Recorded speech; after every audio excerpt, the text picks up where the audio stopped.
Preserving the life stories of our closest relatives is a priceless gift one generation bestows upon another. Through the magic of video, we're able to preserve the experiences, knowledge, and wisdom of our elders. We're given the opportunity to get to know who those relatives were and the legacy they pass along to their children, grandchildren, and beyond.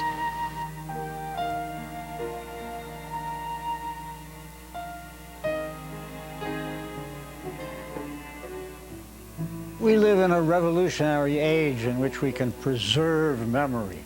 After all, in the 15th century, the best you could be was man in a red hat, as painted by some master, and we don't know anything about you. And the people who came after you simply know you from the painting.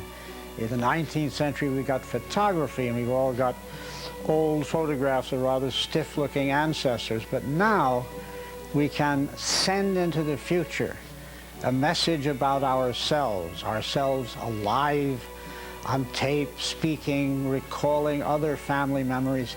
We can make a whole thread which we send on into the future. We send a message to tomorrow. All of us want to be remembered, and this is the first generation that can be almost totally remembered. You know, for people of my generation, the past is a kind of frozen yellow block of old, faded pictures which remind us of a past which doesn't move for us. I mean, here, for instance, is my grandfather and what the writer S.J. Perelman called a Schrafft's Luxuro ice cream sundae come to life.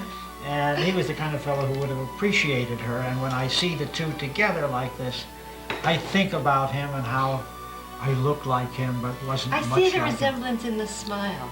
I guess that's it, and in the ragged mustache. Well, the mustache is more obvious. He went up to girls like that and said, "Hello, I'm Hayward Broun," and I go up and say, "Hello." Now they look funny to people of the past. Here, Uncle Campbell and Uncle Belvedere, of the three, they all came from Scotland. My grandfather stayed in. That's interesting. I see the resemblance. He stayed in Manhattan. One went to Brooklyn. One went to Australia. Is that when your mother under... Yes, so here, this is my mother. That is such a classic one of the period, I think. Well, it's taken by the great theatrical photographer Van Damme, and you will see she has that hale nose, which also you see the hale nose in my Uncle Richard, the one who had... And he was her brother. He was her brother, he had five.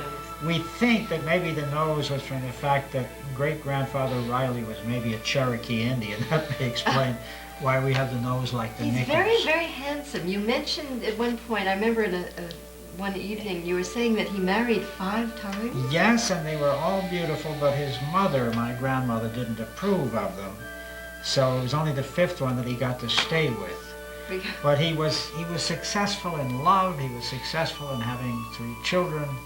He was successful in everything except on the stage, where he was good, but was always in the wrong play. Is this one you?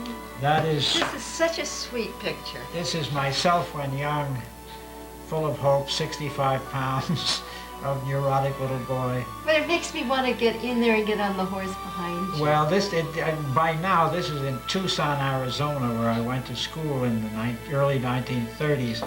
And in back of it now, where you see that mountain, is probably some suburb with 500 houses. Oh, right, the development. But it was the last of the Wild West. Yeah. But all these people they stay still. We need, only memory makes them move for us. In memory, they come alive. The great uncle throws the shot, and we'll find out how far he got with it. Now, of course, today, we can make people move. Well, speaking of pictures, I did ask you over because I just got a video camera. Mm-hmm. And I was wondering if you are amenable. I would love to try and interview you. Now, you've got the video guide there, do I see? Yes, I found this. It's the tape, it's the guide, and it's a genealogical chart.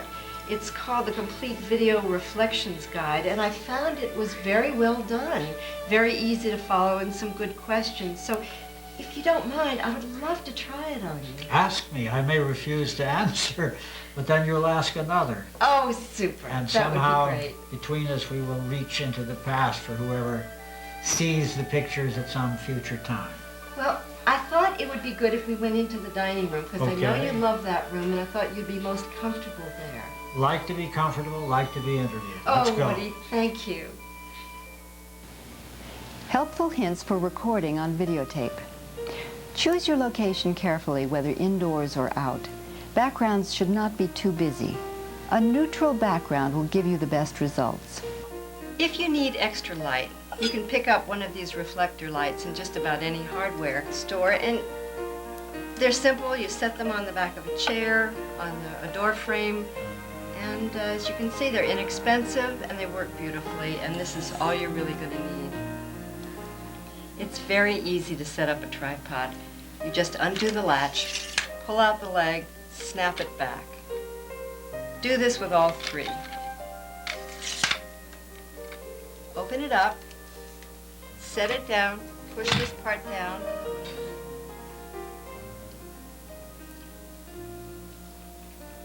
and then you're ready for the camera. Just tighten the camera onto the tripod. You want your lens facing the subject. You've got your handle back here so that you can adjust your shot. Be sure your subject is framed properly.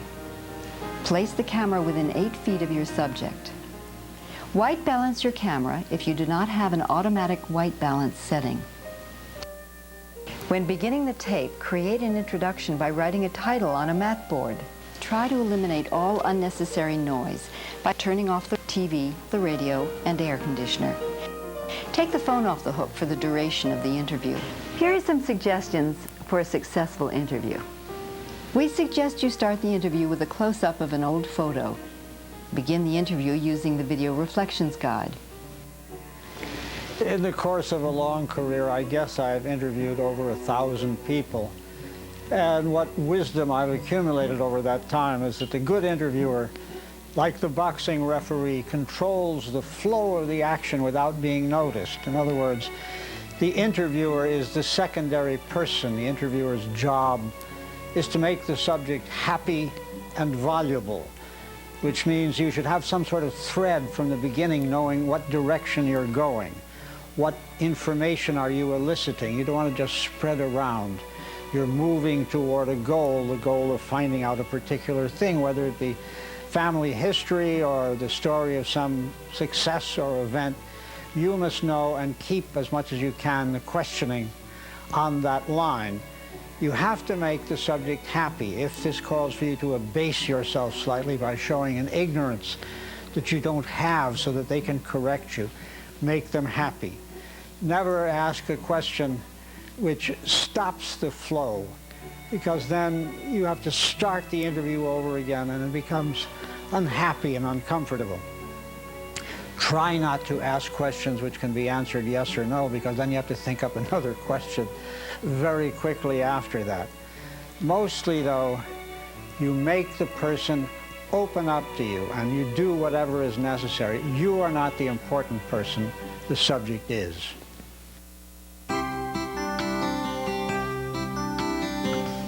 Keep your questions short. Listen with interest. This is the key to a successful interview. Don't be concerned about following the guide exactly. Some of the questions may not necessarily be applicable to every interview. Attempt to keep the interview in chronological order. If the question is not being answered satisfactorily, rephrase it. Learn to evaluate pauses. Be patient before asking your next question.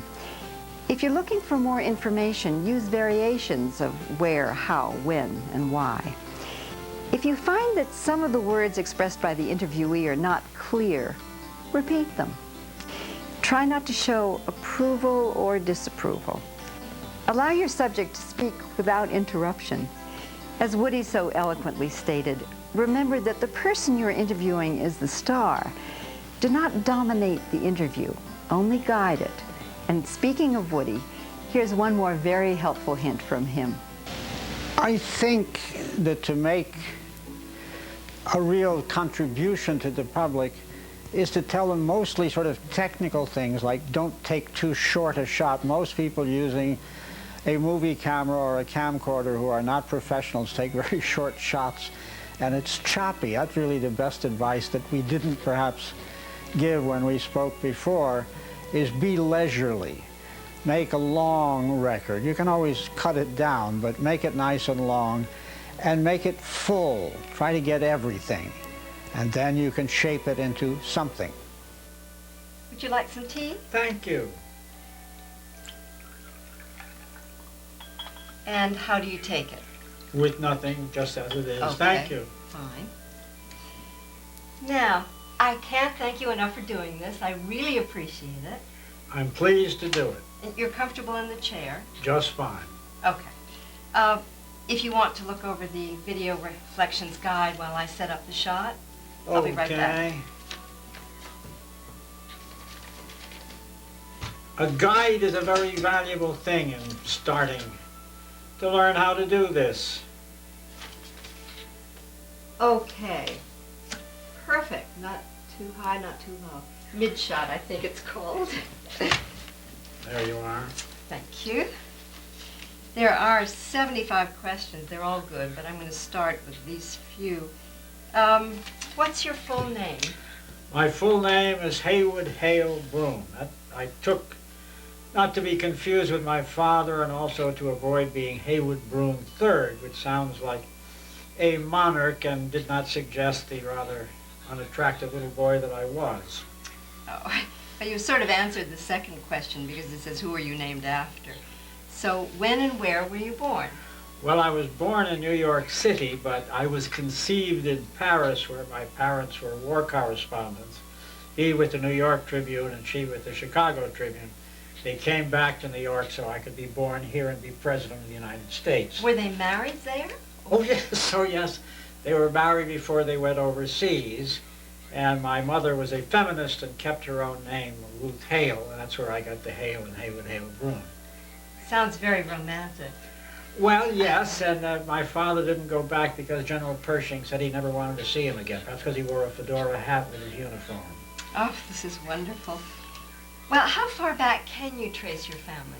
Well, in an uninteresting way, my father's family goes back 800 years in Scotland. The first Broom, then called, I think, Lebrun, came over from Normandy, not with Duke William the Conqueror, but with his wife, the Countess Matilda. They were given a very small estate, and they stayed there ever since, until my grandfather came to this country. They seem to have done nothing. How do you get the 800 years information? Because there's a genealogical chart that goes along with this. Well, an old lady in Colston wrote to me asking me to get some genealogical information in New York, and I wrote back. That's when I found out about the 800 years. I also found out that the only thing anybody in the family had ever done was that 100 years or so ago put on a campaign to wear white tie instead of black tie with evening kilts. That was his whole life. Was there any reason behind this, or? Only the reason that we choose what we think is important. Life, sport is a shared delusion. People think it means a great deal that Harvard should beat Yale or Yale should beat Harvard. And this old gentleman thought it was important that you wear the more formal wear with your evening kilts as perhaps an honor to Bonnie Prince Charlie. I hope he looked good in a white tie. Now, do you know any family legends or stories that have been told and retold besides the white tie? Well, on my mother's side, we are supposed to be descended from the Black Douglas, a Scottish warrior who was feared because he cut off the thumbs of English archers. And it is said that Scottish mothers used to say, "Hush ye, hush ye, the Black Douglas will get ye." It was also said that three of our ancestors, three felons, came to early Virginia where they married three sisters, making a very complicated family history. That's pretty good for legend. Yes. Who had the most important influence on you when you were growing up? I think it would have been either one of two friends of the family. One was an actor named Ed McNamara, and the other was Paul Robeson. They were like uncles to me, and I liked and trusted them immensely. I will say just this of McNamara, and this is the kind of thing that should go into a history, that someone once said of him, I think it was Mark Connolly, the playwright, he was the greatest container for love and affection that I ever met. And each of us would like to be that. And at what point did you know Robeson? He's such a... Well, when I was a very Star. small boy, he was an actor. He wasn't a singer. And he used to come to our house and play and sing. It was my father who suggested that he give his first concert. It's wonderful. If you could give an inspirational or philosophical message about life and love, maybe especially love, to future generations, what would you like to? Well, I am not a particularly inspirational person, but I think if I were to give a thing about love, I would not anymore believe, as I did when young, that you fell in love once, or that it just had to be one person. The more of it you can get, the more of it you can give, probably, particularly your old age, will be happier. I love you. Thank you. Let me Thank tell you, you have been very professional indeed. Oh, thank you. I really appreciate you saying that. Well, that's the best compliment I can give you. And then if I can ask one more favor, Yes, of course. you have a signature jacket I do. that you wore when you were broadcasting, and I'd love to just show you in that. All right. If you got it, produce I it. do. I'll be right back. It was originally created at the Lexington racetrack, Keeneland racetrack in Lexington, Kentucky, where a man was showing the broadcaster there a book of samples, and I asked the Hindu tailor if he would take all the samples out of the book and make them into a jacket for me. And there it is, as you can see. There are very many things for which we can be remembered, but I think probably I will be remembered as the man with the funny coats. It's terrific. Thank you. It's colorful, at least. Give yourself the credit you deserve and make a title board such as this. Please remember to fill out the genealogical chart we've included, and you might want to make copies and share it with the rest of your family. Most of all, trust your instincts. The additional spontaneous questions you'll ask will flow naturally out of the interview. Believe me, if I can do it, you can. And you will not only do a great interview, but you will be giving your family the gift of immortality.